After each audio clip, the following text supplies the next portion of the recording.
नमस्कार. कादंबरी हा शब्द आपण सगळ्यांनीच ऐकलाय, वाचलाय. पण कधी विचार केलाय का की हा साहित्य प्रकार नेमका आला कुठून आणि तो इतका लोकप्रिय का झाला? तर मग चला, आज आपण या प्रभावशाली साहित्य प्रकाराच्या रंजक इतिहासात जरा डोकावून पाहूया. आजच्या या प्रवासात आपण 5 महत्वाचे थांबे घेणार आहोत. सगळ्यात आधी कादंबरी म्हणजे काय ते समजावून घेऊ. मग तिच्या उदयाची कारणं शोधू. त्यानंतर तिची रचना कशी असते ते पाहू. तिच्या वेगवेगळ्या प्रकारांची ओळख करून घेऊ आणि शेवटी तिच्या भविष्याबद्दल थोडं बोलू. चला तर मग सुरू करूया. तर सगळ्यात पहिला आणि अगदी मूलभूत प्रश्न, कादंबरी म्हणजे नेमकं काय? आपण हा शब्द इतक्या सहजतेने वापरतो, पण त्याची खरी व्याख्या काय आहे? चला तेच बघूया. सोप्या भाषेत सांगायचं तर कादंबरी म्हणजे गद्यातली एक मोठी गोष्ट जी आपल्यासारख्या सामान्य माणसांच्या अनुभवांबद्दल अगदी जवळून बोलते. आणि गंमत म्हणजे नॉवेल हा शब्द मुळात इटालियन नोवेला या शब्दावरून आलाय, ज्याचा अर्थ होतो नवीन. कारण त्या काळात समाजाचं खरंखुरं चित्र रेखाटणारी कथा सांगण्याची ही एक अगदीच नवीन आणि धाडसी पद्धत होती. आपल्याला वाटतं की कादंबरी ही खूप आधुनिक गोष्ट आहे, पण तसं नाहीये. तिची मुळं जवळजवळ 2000 वर्ष जुनी आहेत. दुसऱ्या शतकातल्या ग्रीक कथांपासून ते जपानमध्ये 1010 साली लिहिलेल्या द टेल ऑफ गेंजीपर्यंत. आणि तिथून मग सर्व्हान्टेस यांच्या डॉन क्विझॉटने युरोपात पायाभरणी केली आणि शेवटी इंग्लंडमध्ये तिला एक स्वतंत्र ओळख मिळाली. खरंच खूप मोठा आणि रंजक प्रवास आहे हा. आता आपण जाऊया त्या काळात, ज्या काळात कादंबरीला खऱ्या अर्थाने पंख फुटले. तो काळ होता 18व्या शतकाचा. चला पाहूया, असं नेमकं काय घडलं होतं त्या काळात, ज्यामुळे कादंबरी घराघरात पोहोचली. 18व्या शतकात ना एक मोठी सामाजिक उलथापालथ झाली. व्यापार वाढला, औद्योगिक क्रांती झाली आणि त्यातून एक नवीन, शिकलेला मध्यमवर्ग तयार झाला. आता या वर्गाकडे यंत्रांमुळे रिकामा वेळ होता आणि वर्तमानपत्र, मासिकं वाचल्यामुळे वाचनाची गोडी लागली होती. आणि याच नव्या वाचकांना काहीतरी नवीन वाचायला हवं होतं. आता इथे बघा, लोकांच्या आवडीनिवडीतला फरक एकदम स्पष्ट दिसतोय. त्या काळातला जो उच्चभ्रू वर्ग होता, त्याला आवडायच्या अद्भुत कथा, राजा-राण्यांच्या गोष्टी. पण या उलट जो नवीन मध्यम वर्ग होता, त्याला अशा कथा हव्या होत्या ज्यात त्याचं स्वतःचं आयुष्य, त्याच्या रोजच्या समस्या दिसतील. त्यांना वास्तवात रस होता. आणि बरोबर याच गरजेतून कादंबरीचा जन्म झाला. ती फक्त मनोरंजनासाठी नव्हती, ती एका मोठ्या सामाजिक वर्गाच्या आशा-आकांक्षांना आवाज देणारे एक शक्तिशाली माध्यम बनली. कादंबरीने पहिल्यांदा सामान्य माणसाला गोष्टीच्या केंद्रस्थानी आणलं. चला, आता जरा खोलात शिरूया आणि बघूया की एक कादंबरी नक्की तयार कशी होते.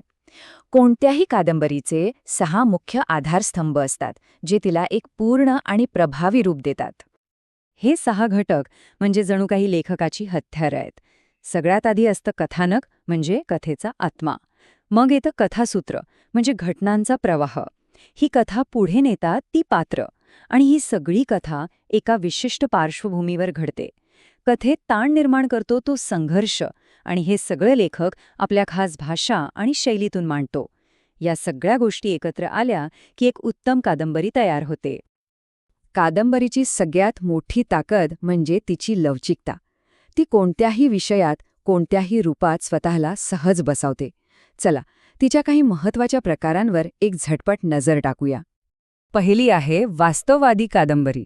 नावाप्रमाणेच ही आपल्याला आपल्याच जगाचं, आपल्याच आयुष्याचं दर्शन घडवते. मध्यम वर्गाला हव्या असलेल्या कथांमधूनच हिचा जन्म झाला, ज्याबद्दल आपण आधी बोललो. आता पिकेरेस्क कादंबरी. हिचा नायक काही आदर्श हिरो नसतो. तो एक पिकारो, म्हणजे एक धूर्त किंवा बदमाश माणूस असतो आणि आपण त्याच्या मजेदार आणि साहसी प्रवासाचे साक्षीदार होतो. ऐतिहासिक कादंबरी एकदम सोपं आहे. ही आपल्याला टाईम मशीनमध्ये बसवून थेट भूतकाळात घेऊन जाते. हा एक जरा वेगळा प्रकार आहे.